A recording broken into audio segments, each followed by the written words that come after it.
Greetings, people of Earth. Welcome back. My name is Jax, and today we are talking about chapter 47 of the Tao Te Ching. And of course, this one is called Knowing Without Moving. Obviously, the titles have been sort of thought up by a translator. Originally, these chapters, these verses don't have titles. So I don't know. I think it's quite a good translation and I like the title. I think it's pretty good. So this whole chapter is essentially about not having to do things in order to learn and grow. And it's a little bit counterintuitive, especially for our society right now, because we're told that we're supposed to travel, we're supposed to go out and experience new things and do stuff like that. And I think you should feel empowered to do so and empowered to go and do those things that you want to do and explore and discover things that you're interested in. But it's certainly not required. And that is essentially what this very short passage is trying to talk about. It's basically saying that the more you explore, the more you're going to come to realize that you don't know anything, and you're going to realize that the world is a huge, massive, very diverse place, and you're going to encounter a lot of things that are going to make you realize how little you know, how little you understand, and how small your own world is. But I think it's also, in another interpretation, it's also calling for the understanding that you do not have to go anywhere in order to understand the way the world works. I like to think of this, I guess it was originally a book series, but I think of the television show called Miss Marple. And for anyone that doesn't know, Miss Marple is an Agatha Christie book, or a series of books, where this old lady named Miss Marple finds herself solving murders and crimes and different situations. And she's just this little old lady. She's lived in, I think it's called Mary St. Mead, her whole life, this little English village. She's lived there her whole life, and yet she's able to understand these really complex, plots, and, these characters have malintent, and they're trying to, fool everybody. And the only person who's not getting fooled is little Miss Marple. And she's this, doting little grandma figure who figures out these murders and solves these cases really well. And every single time she solves one of these things, the way she does it is she kind of remembers things about her life in the village. And she says, oh, well, this reminded me a little bit of, the vicar that I grew up around. And, he was a little bit shady and decided to, take some money off the top of the church and blah, blah, blah, blah. Anyway, so she uses her very small little world to solve all of these things that you would have no idea of. And that's what it makes me think of, because she never had to get out of the village in order to understand the human experience, human psychology, motives, all of these really complex, different experiences of being human. She understood just from her little English village. And so that's what this makes me think of a lot of, because you do not have to travel the world in order to experience life and experience the world. And you can stay in your little shell, your little world, and have just as rich and interesting a life as someone who doesn't. And I think that's a really powerful message. I've always been a bit of a traveler. I travel to different places and I go see people and I experience new things, and I enjoy that. And so that's why I do it. But there's just this very comforting energy and this idea that, I don't have to go anywhere in order to live a very enjoyable life. And I've been realizing that, especially over the pandemic, but also recently, when I am at home, I love going to my little gym and having my very, quiet, closed off world where I get to do the things that I want to do. And I don't really have to engage in a huge part of the world. Obviously, social media is a part of my world, which kind of expands it quite dramatically. But there's just this very comforting idea that I could live in my little shell and I could have this peaceful little existence where I get to do what I want to do. I get to prioritize the people I want to prioritize and focus on the things that I'm interested in.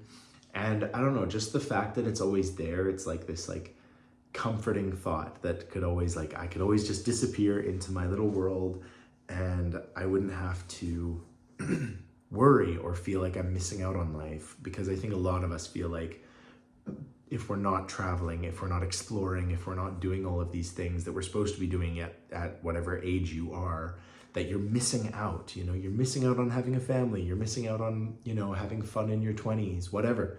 And I think that is kind of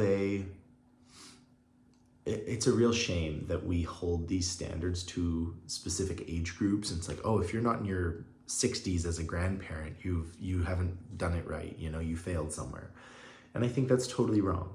So yeah, knowing without moving, it's a really comforting verse. I've seen a few different translations of it.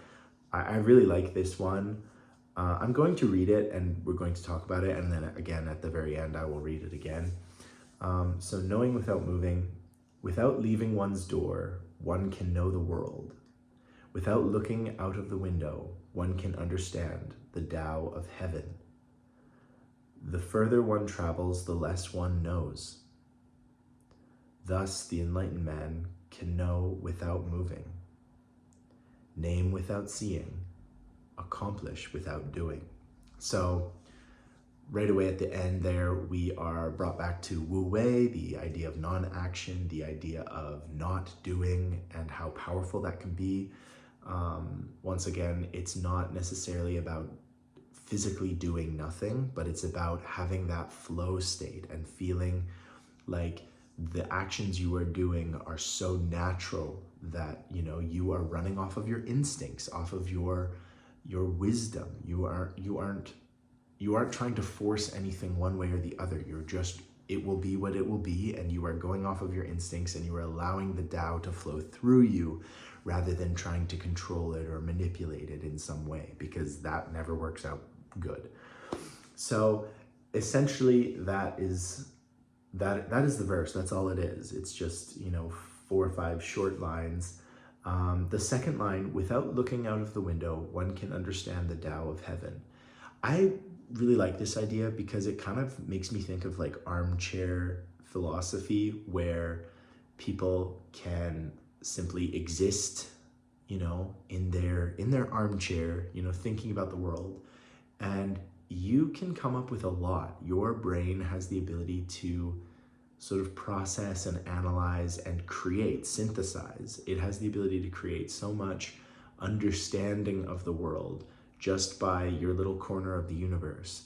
And I don't know, that's such a human thing.